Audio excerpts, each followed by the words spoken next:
The House of Mystery presents Inside Writing, the radio show where authors discuss their writing process in all genres. Welcome back into the House of Mystery, and of course I'm Al Warren. Why wouldn't I be? And we've got Mr. David North Martino here. Hey, Alan, how you doing? I am fancy, delicious, tasty.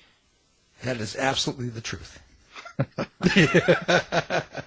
That's because you have to say that. But that's right. Yeah, no. Well, things are good. Things are good, and we're getting the podcasts up now. So because we've been running over 10 years, so everyone knows that over 10 years, 5 days a week, we have a lot of shows. It's well over 1,000 shows that we've organized, and there's going to be a separate or inside writing podcast under each category. So inside writing true crime is now up, and inside writing LGBTQ is now up. It's on all major platforms, as well as the website and and YouTube. So That's you great. can so for the fans of particular types of shows, this is why we've done it. So you can just go to that type. If you like history, you can go to the history inside writing, and you get all history shows. You don't have to listen to the others. So if you're in the mood for that, and of course, it's still going with House of Mystery, where we do everything, and that's still running as usual, and that app and all that stuff is around. So hopefully that makes it easier for people. That's what we're trying to do. So now today we've got another great show on. What a great week! I tell you, it's always good around as it gets toward Christmas and all that. We get some really good writers. Now this book is called Called to Account, Sir Anthony Standen Adventures, and it's book number 4. So we've got a series here, and the author is David West. So thank you for coming on the show, David. Thank you, Alan, for having me, and hello again, Dave. Hello. Now, David, this is a 4-book series, and first of all, what kind of writer do you consider yourself? Like, what kind of genre do you put yourself in, if someone asks? Well, the book's a historical fiction. The first book is also espionage, and since then the last 3 books have been crime novels, but they're all historical fiction. And so when you take a character like this, you've got Sir Anthony, and when you're running this kind of a series, there's a certain amount that is truthful, historical, and real, and you add elements to create an interesting story, I guess, or to create elements that maybe have a different look on the story or add more to it or something. Is that kind of how you describe it? Well, can I start with the first book, which is The Spy Who Sank the Armada? I discovered Sir Anthony Standen when I was reading a biography of Sir Francis Drake. And in that book, there's a passage that goes something like, there came a time when Sir Francis Walsingham needed more detailed information on the Spanish Armada than he was getting from gossip in Breton taverns relayed to him by the governor of Guernsey. And thanks above all to Sir Anthony Standen, he got everything he could possibly want. Now, Standen is my mother's maiden name, so I took an intense interest in him. And I started off by reading the entry on him in the Oxford Dictionary of National Biography. And it's kind of 2 pages of A4. And I just thought this is the most incredible story I'd ever read. But at key points in that story, I kept asking myself, well, why did he do that? And how did he do that?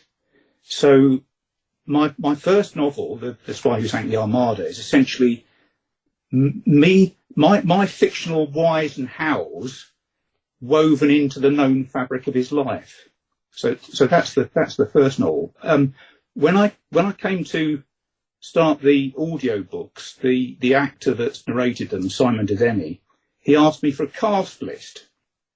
And so I went through sort of everybody that has dialogue in The Spy Who Sank the Armada. And looking at it, basically 76% of the characters in The Spy Who Sank the Armada are real characters. So everything they do is real, and kind of all the fictional characters are people like innkeepers and so on. So the first book is as truthful as I can make it, with the answering the why did he do that and how did he do that. When I came to write the second book, I had gifted Sir Anthony a family by the end of the first book, because I thought I can hand this thing down through the family and keep writing historical fiction.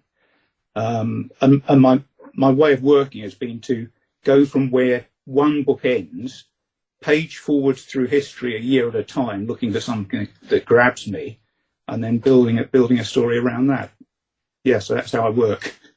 Well, it's really interesting, because I find this fascinating, because here you've got someone that's known and part of distant family members. Yeah. And you've got things that he's accomplished or done. And I guess what I'm fascinated about is, do you come up with an idea of where you want to take him? So like after the first book and the sinking, did you in book 2 start to kind of go, well, this is what I want him to do, or this is where I want him to see? Like, how does that develop? Well, when I was paging forwards through history, I got to, I think it was 1605 and 1607, and the first thing that grabbed my attention was the execution of Giordano Bruno, a philosopher, for the heresy of believing that the Earth revolved around the sun rather than the sun around the Earth. There were other reasons, political reasons attached to it as well, but that was what he was tried for. And a few years after that, I found that Pope Paul V hired an assassin to murder Paolo Sarpi, a Venetian cleric and scientist and philosopher. And I thought, wow, I didn't know that a pope had hired an assassin to murder this guy. And there was so much conflict there. There was the conflict between faith and reason, and the conflict between the Vatican and Venice. So I built on that conflict, and it became a 2-part novel, because I came up with the idea that there was somebody murdering priests by burning them in their churches, and Sir Anthony gets hired to try and track down who this murderer is. But then he finds that once they've solved that series of murders and have caught this guy, that the Pope then hires the assassin's assistant to go and kill Sarpi. So it was the guy who we thought was the monster turns out to have not been such a bad guy at all, and the Pope who hired Sir Anthony to track down the murderer turns out to be probably even worse. I would think, but when you're covering these sort of topics, you would, how do I say, do you try to censor how you approach these types of events in your books? I mean, because, in the last years, things have been so, I don't know, a little bit nutty offshore, with people talking, about politics and religion and things like that. It doesn't take much to get someone to go off these days, and get angry. So when you bring into something like this, where you have a pope hiring an assassin hitman, there's going to be people that are going to say, "Wow, that's not true," or "How could you," that sort of thing, right? Well, that's a matter of fact. That doesn't seem to matter. Yeah, okay. No, I haven't really censored anything. I mean, I don't use swear words within the books. I try to. I mean, any sex scenes are no worse than a Bond novel or a Bond film. I don't really censor anything. I don't think I'm in the kind of danger of Salman Rushdie, but you never know. No, probably not quite at that level, you might say, but it's just in typical, Yeah.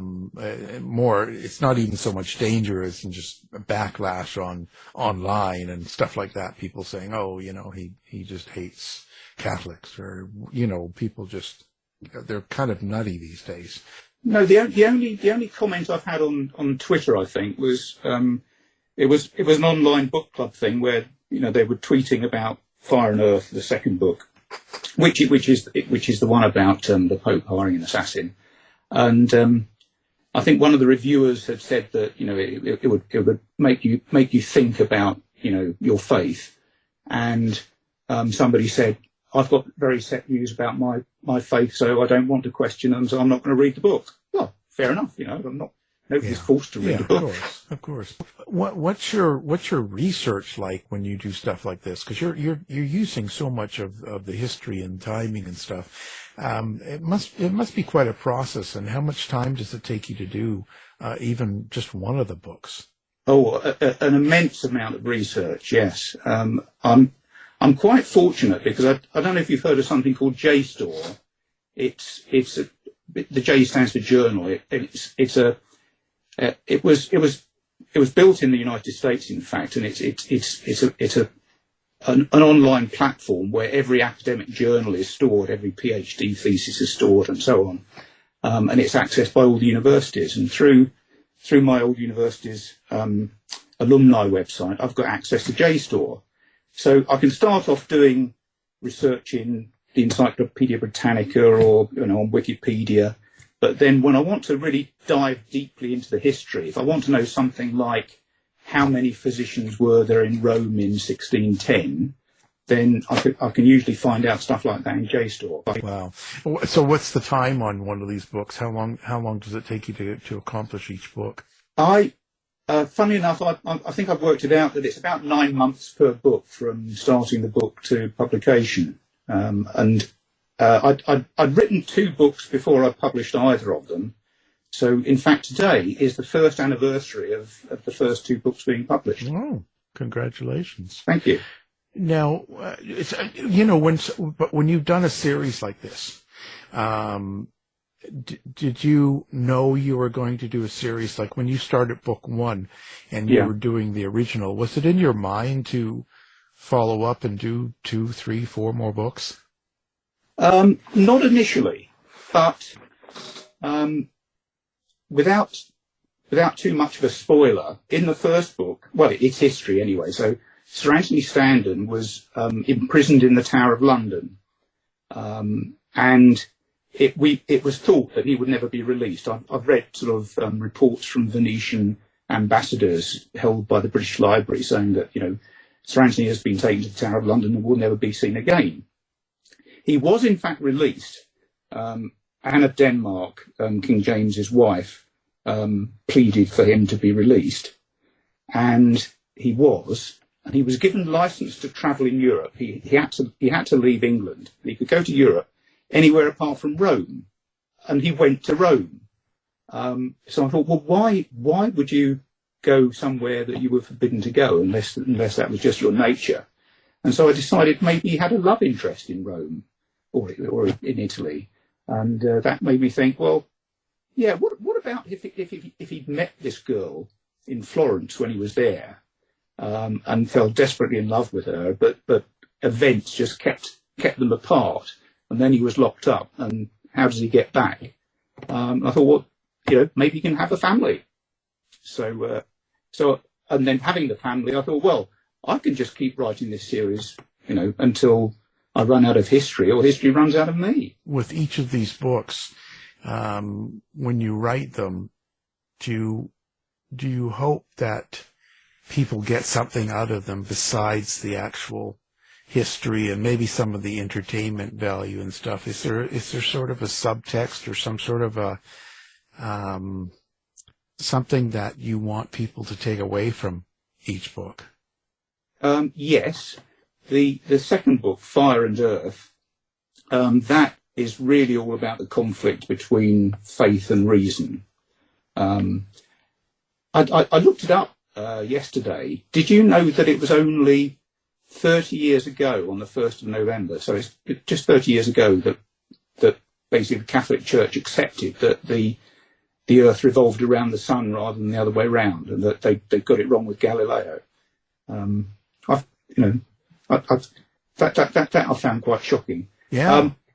So the second book is all about the conflict between faith and reason, and so many things came together to make that book. I mean, a very good friend of mine, his wife died really quite young, and he contacted me and said, is there, did we have an immortal soul? And I didn't really know how to answer him, but I said, well, René Descartes said, we do, and I've forgotten the name of the Oxford philosopher. Oh, Gilbert Ryle. He came up with the phrase "the ghost in the machine." In other words, it's a machine, and when the machine dies, the ghost in it dies as well. My friend decided that René Descartes must have been a very smart guy, so he believes there isn't an immortal soul. But that's what that book is about. The third book is called The Suggested Assassin. The Me Too thing was going on at the time that I was writing that, or was at its peak at the time I was writing that. I just thought, yeah, I can make this book all about misogyny and gender inequality. So that's the theme of that book. And the Call to Account, the one that is very recently published, I was doing my paging forward through history, and I got to 1612, where I found that the event that caught my attention was a pogrom in Frankfurt. So I thought, wow, yes, racism, sort of anti-Semitism. This is what the third book is. The fourth book is. No, that's what the fourth book is all about. So yeah, anti-Semitism takes the centre stage for representing racism and hate crime in general. Well, I'm wondering, how do you organize all of this research, especially when you have to bring it through and have these threads throughout these many novels? Do you have a process? Do you have tools? How do you do that? I use Scrivener. Me too. As my basic writing platform. So every PDF that I've downloaded from JSTOR, every website link, if I want to make notes, all of that goes into the research binder in Scrivener so that I can keep referring back to it. I'm actually changing that approach a little bit on the book that I'm currently writing, and I'm going back to an old-fashioned notebook because my main research tool in this one is a biography of Louis XIII of France, written by Elizabeth Marvick.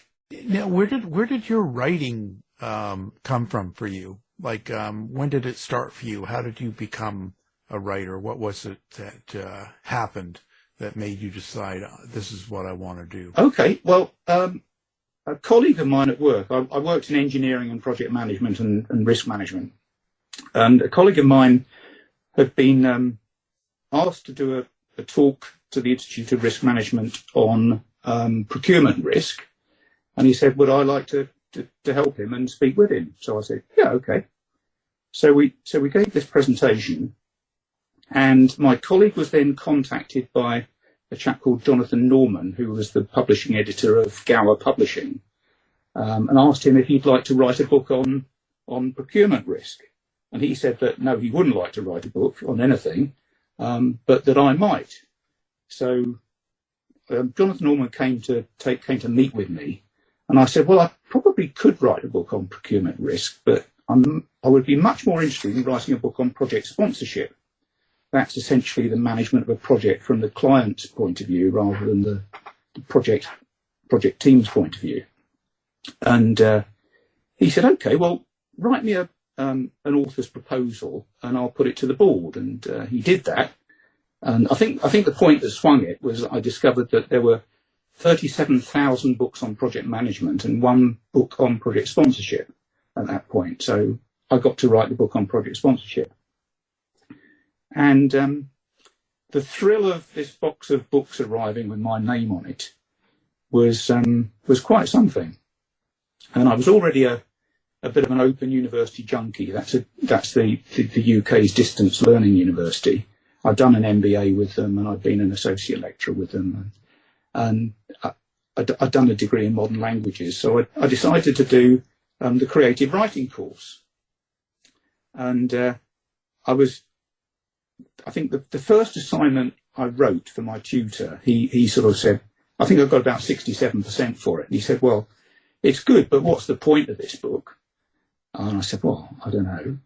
And I was watching a quiz program called University Challenge that we have over here. And one of the questions was, who wrote the 7 basic plots, or why we tell stories? And I thought, well, I don't know, but I need that book. So I read that book, bought it, read it. And the next assignment I wrote got something like 98%. And I entered it in a short story competition, and it was published in an anthology of short stories. And then shortly after that was when I was reading the biography of Sir Francis Drake and discovered Sir Anthony Standen, and thought, yeah, I need to write this guy's story, because he was James Bond of his age. Why is he not more well known?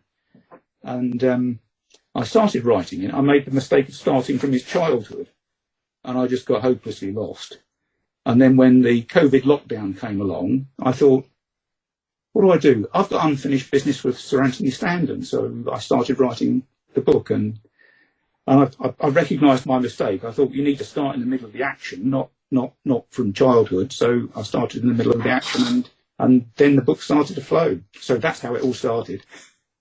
That's how it all began. What do you find the most challenging part of writing a book like this is? Well, I don't know if it's no. The research isn't challenging. The research is the biggest grind. It's the hardest. It's the most intense phase. But once you start writing, I mean, I in Scrivener, I flesh out a chapter structure. So, I put about 15 chapters in outline and just try and think about what's going to happen in each chapter. I mean, I know what the beginning's probably going to be like, and I know what the end's probably going to be like, and then it's a question of how you get from the beginning to the end, going through all the various stages. Well, I'm wondering too, how do you get into the mind of these historical people to make them into characters? Just reading everything I possibly can about them. And I guess every person I've ever met in my life, maybe I steal a bit from many of them, but one of the hardest bits actually was in the second book, Fire and Earth. I have Sir Anthony teamed up with Earl Hugh O'Neill, who was a leader of the Irish uprising against Queen Elizabeth's reign, and Anthony went to fight with the Earl of Essex against Hugh O'Neill's army. So I had an Irish character, and I've read a lot about how to write in Irish, not in the Irish language, but how to write in a sort of an Irish way of speaking. And did a lot of research on that, and that's quite hard, forcing yourself to write in this slightly different way. And when I got to the end of Fire and Earth, I thought, right, I'm not having any more Irish characters in my books. Love them as I do. Trying to write in that style proved very difficult. And some of the reviews sort of said, it was difficult to follow this Irish sort of speaking to begin with, but people got used to it, I guess. Now that you've done the work on this, how do you describe Sir Anthony? Like, how do you what kind of a character was he? Well, he was full of inner conflicts. He was a Catholic at a time when he was spying on Catholics in a Protestant, and he was doing that for the Protestant Queen. He was a tall man by all accounts, and he what's the word I'm looking for? I think he liked the sound of his own voice. did too much talking and not enough listening. He certainly, when he came back from Ireland, he went straight to King James because Elizabeth had died, James had become king, and Anthony's first job was in fact as Master of Horse to Lord Darnley. He went with Lord Darnley to Edinburgh when Darnley married Mary Queen of Scots. And when Darnley's uncle killed Mary Queen of Scots' secretary, David Rizzio, by Anthony's own account, he saved the life of Mary Queen of Scots. And because she was pregnant with James at the time, he was able to say that he'd saved James's life. And Sir Anthony was given the job of carrying the news of James's ascension to the throne across Europe. So he visited all the European kings and queens and princes and the Pope, delivering that news. And the reports that came back from the Europeans were that, you know, he enjoyed their hospitality rather too much and was rather boring and oafish. Maybe it runs in the family. Well, speaking of that, I think you alluded to the fact that you're related to Sir Anthony. Am I correct about that? And how did you find out about that? That's right, because Standen is my mother's maiden name. So from the very beginning, I wondered if maybe there was a connection. And I just went working my way back on Ancestry when I was between books, carefully checking, you know, dates and siblings and all that sort of thing. And when I got back to Edmund Standen and found, rather than a portrait or a photograph, there was a coat of arms, and then it said that he lived in East Molesey, and I knew from the Oxford Dictionary of National Biography that Standen was from East Molesey. I knew I'd found the right guy. So basically, my 10th great grandfather is Anthony's younger brother, also an Edmund. So that was really exciting. Must change your life somewhat when you find out something like that, right? Yeah, I mean, in terms of writing, you know, it's you talk about characters, but you know, they're not just characters. A number of them are my family. So, one of them's my family. There are actually a few.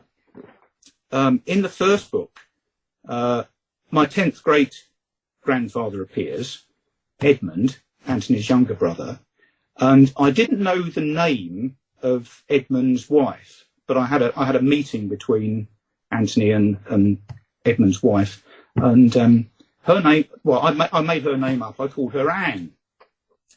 But then through the ancestry research, having actually found my 10th great grandfather, and I found that his wife's name was Dennis, which apparently was a very common woman's name back in those days. But I thought, I can't call her Dennis, so I decided to change her to Denise. So I had to change the manuscript to Denise. Well, you never know, right?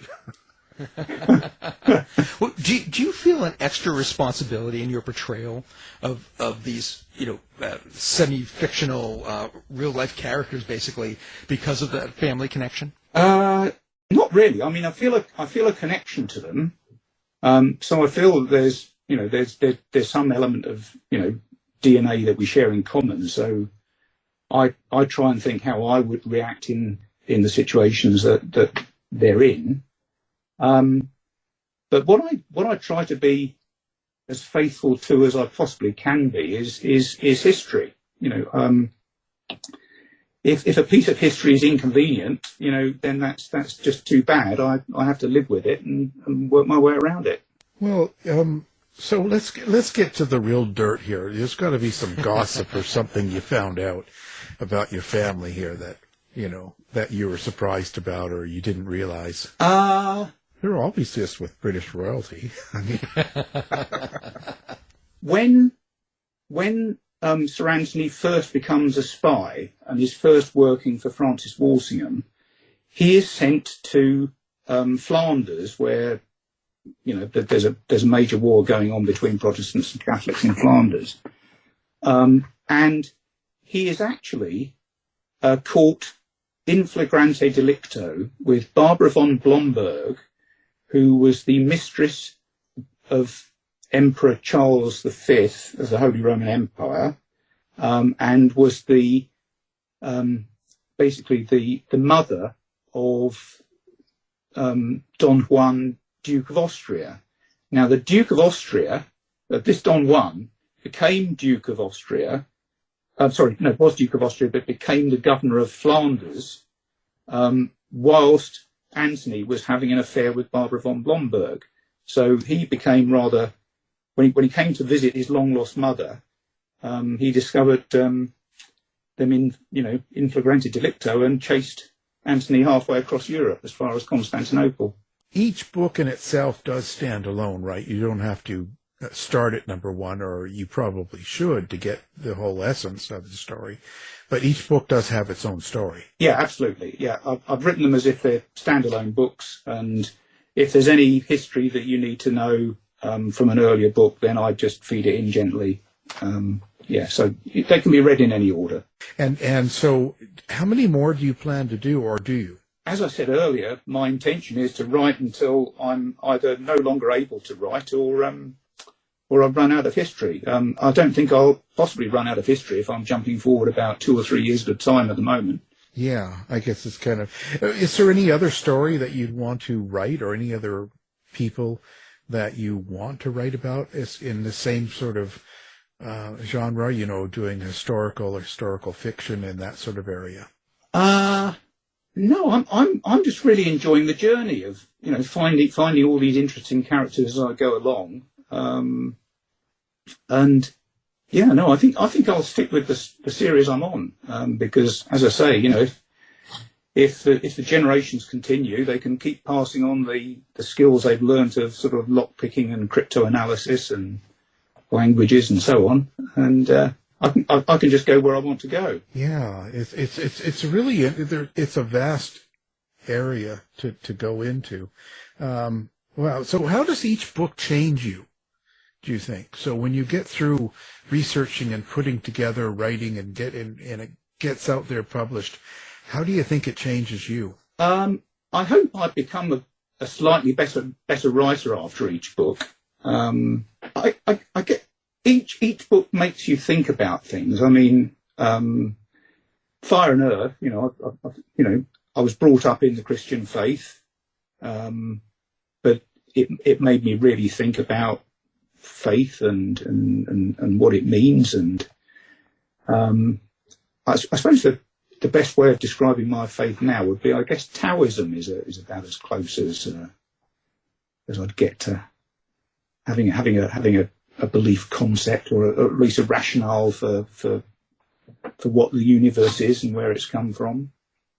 But you learn something from every book, and I'm just learning about history. And I mean, I was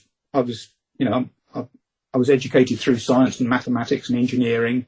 Didn't really get too interested in history other than the Second World War because my father was in it. But I just find it fascinating now. Can't get enough of it. Well, you mention in the description of the book, forensic science, I should say, is mentioned. And what was the forensic science like at that time in history? I don't think there was really that much, but I was wondering whether I could get a microscope into the story.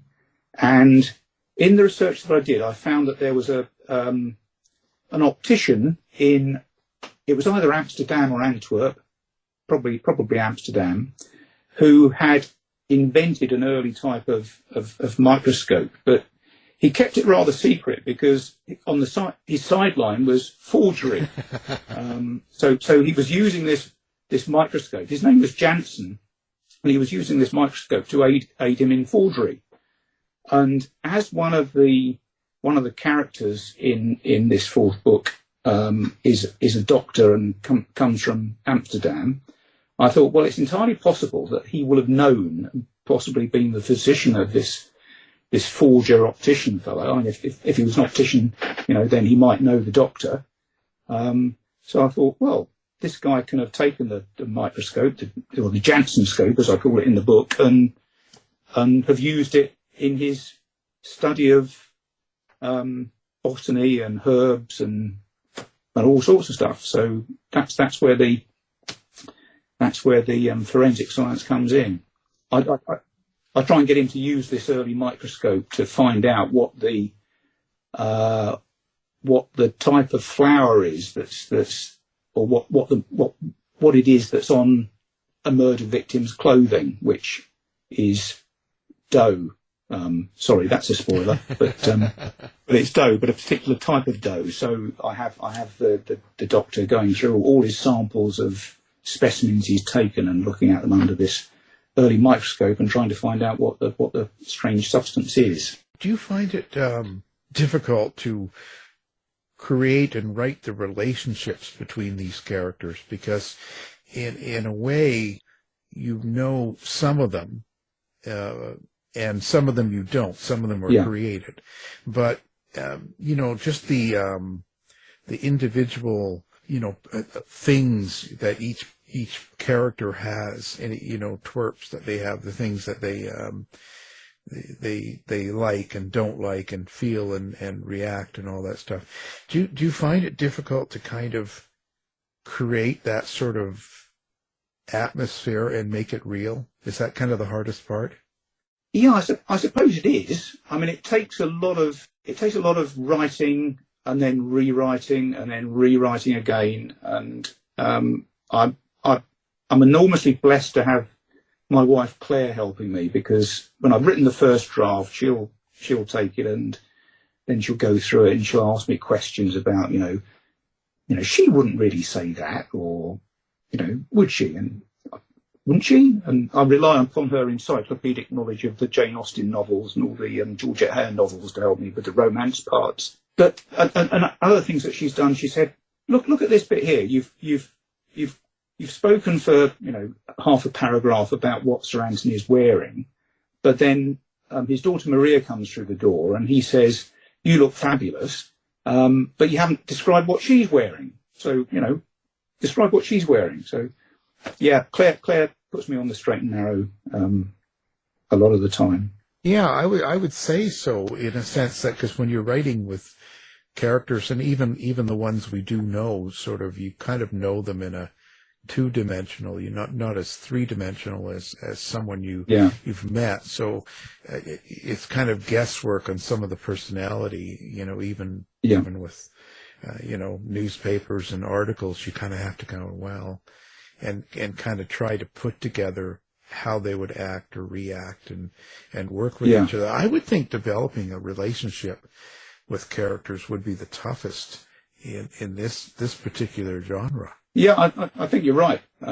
It just takes a lot of research into every character, and I go as far back, into their childhood as I possibly can, just to discover, what's made them how they are. I mean, I told you earlier on that I'm reading Elizabeth Marvick's biography of Louis XIII, and I'm finding out so much stuff only 12 pages in about a character that I've written about in the third book, and I haven't found anything that changes it yet. But Louis XIII was only 1 day old when his personal physician decided that he wasn't suckling properly from his wet nurse, and so he called in a surgeon to sever 3 membranes at the base of his tongue. And you think, what sort of, what on earth was the physician thinking? Although apparently that was quite a common practice at the time, but the effect it must have had on a 1 day old child having surgery like that, unnecessary surgery to his tongue, just beggars belief. And I'm finding out much more very horrifying stuff as I go on. But it's really making me think about Louis XIII, and of course he's the king who forms has Cardinal Richelieu as his advisor. So we're moving towards Three Musketeers territory now. So it's going to get interesting. Yeah, because that makes it real. Yeah, it's just crazy. Yeah. Well, I'm wondering, are you the type of writer, can you hear the characters in your head? Do you have an inner monologue? I'm just wondering how you create dialogue, and maybe you're pulling from actual dialogue that's been put into the historical record as well. There's a small amount of historical dialogue, but when I started writing historical fiction, I thought, do I try and write in Shakespeare in English? And I think no, nobody would be able to read it. So I just try and imagine the sort of character that the person is and what their station in life is, and so how they might react and speak to the other character that they're with. So, I think about politicians I might have worked with, or senior civil servants, or, road sweepers or bricklayers or whatever, and think, well, how would these type of people have spoken to each other? Who influences you as a writer? Oh, the writers. Well, I would say Ian Fleming, because, Sir Anthony Stanton is the Bond of his day, and I read all the Bond books when I was young. Dennis Wheatley. Do you know Dennis Wheatley? No, I don't think so. He's most well known for a series of sort of occult books with a hero called the Duc de Richelieu. But he's written a couple of books which basically are my type of books, because they take fictional characters and place them in real events. One of which is the build up to the First World War, and the other one is the run up to the Spanish Civil War. And those books were in English schools back in the 1950s. They were sort of, in certain schools, had them as course books to read in order to understand how the First World War started, or to understand how the Spanish Civil War started. So I've used that style of, basically trying to tell history with fictional characters. Then C.J. Sansom, I love his books. So if I could be considered as kind of a mashup of Ian Fleming, Dennis Wheatley, and C.J. Sansom, then that would be flattery indeed. Well, there you have it. You can have it all. Yeah. So let's see. Now, do you have a website, and you do social media for readers and fans and people interested in your writing? And if so, where do they find you? My website is www.davidvswest.co.uk. So that's David VS, V for Victor, S for Spencer, West.co.uk.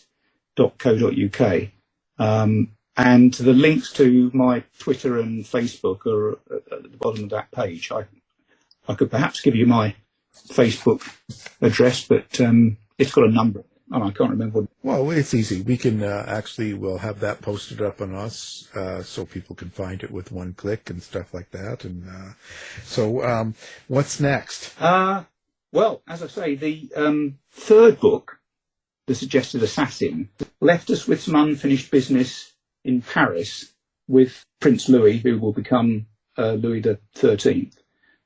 So I'm reading the biography of him, and I'm hoping that I'll find, enough in there to make a book.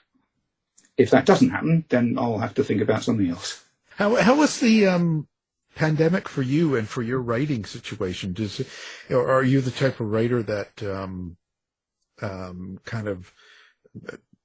you kind of get shut down when things like pandemic, or when things are kind of wild or stressful around you, or can you just write no matter what? No, I just had a great pandemic. I had the time of my life. I was able to totally occupy myself writing, and then when I needed some exercise, I'd go out for a walk, and you could cross the dual carriageway with barely having to look for any cars or lorries or trucks or anything, and I just loved the full shutdown. But I'm happy enough that it's over. I can play golf again, so it means I have less writing days, because I play golf on Mondays and Thursdays. And that's important. Oh yeah. No, it's I always find it interesting to see, because some writers can just not focus and can't write when there's stress and intense things going on, and others are just not a problem. Yeah. No, I mean, I had a couple of whiskies too many last night when I when I was listening to the possibility that Russia might have launched missiles at a NATO country and thinking, oh right, okay, are we going to wake up in the morning? Well, that's what whiskey's for, right? Yeah, that's right. Yeah. You know, Dave has that even if he doesn't hear it. Right. Yes. Like they don't. Yeah, I just pretend and have another whiskey. Yeah. Yeah. Well, it's certainly been a pleasure. Certainly a very interesting subject indeed. And we're glad you had time to come on the show. And of course, we were talking about Called to Account, which is the book 4. Yeah. In the Sir Anthony Stanton Adventures books. And the author is our guest, David West. Thank you for being here. Thank you very much indeed for having me, Alan and Dave. Thanks, David. You've been listening to the House of Mystery radio show. To find out more about our guests, hosts, or shows, go to www.houseofmystery.com. Show's over for now. Was it as good for you as it was for me? Yeah. Good night. This has been a production of Something Weird Media. I'll be back.